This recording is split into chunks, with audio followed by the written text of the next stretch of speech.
Si votre bail contient une clause résolutoire, il faudrait tout d'abord, en votre qualité de bailleur, lui adresser une lettre de relance, puis une mise en demeure d'avoir à payer les loyers dans un délai de 8 jours. Faute de réponse dans les délais requis, vous pourrez alors signifier un commandement de payer visant la clause résolutoire en détaillant les sommes dues. Il devra régulariser la situation dans un délai d'1 mois. Si à l'issue de ce délai, il ne l'a pas fait, vous pourrez alors saisir les tribunaux judiciaires afin de solliciter la résolution de plein droit du bail.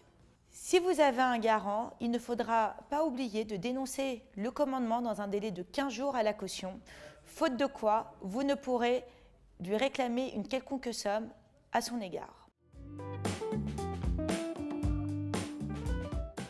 Tout d'abord, il est indispensable de dénoncer l'assignation aux créanciers inscrits sur le fonds de commerce, faute de quoi votre action sera irrecevable. Deux options.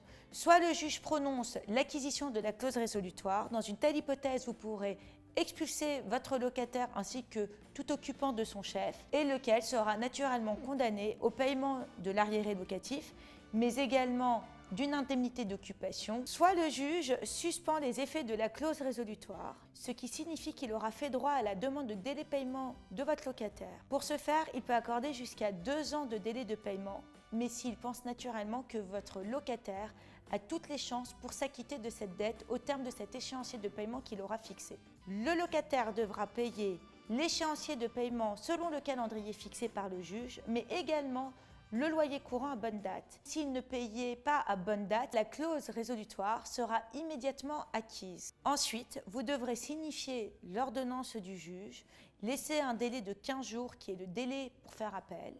À l'issue de l'expiration de ce délai, si le locataire ne part pas des lieux loués, vous devrez prendre attache par l'intermédiaire de votre avocat auprès d'un huissier qui lui délivrera un commandement de quitter les lieux.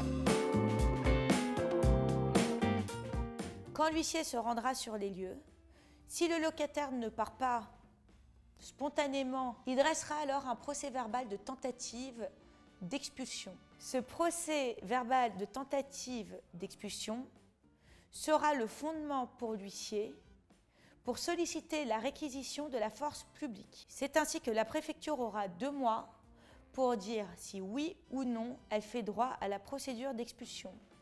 Si elle refuse ou si elle ne se prononce pas dans un délai de 2 mois, alors dans ce cas-là, l'expulsion ne peut avoir lieu, mais le bailleur pourra agir contre l'État en indemnisation de son préjudice. Si elle donne sa réponse dans un délai de 2 mois, le bailleur pourra expulser son locataire par l'intermédiaire de son huissier avec le concours éventuel d'un serrurier et de la force publique. Pour toute information complémentaire, je vous invite à vous rendre sur mon site internet.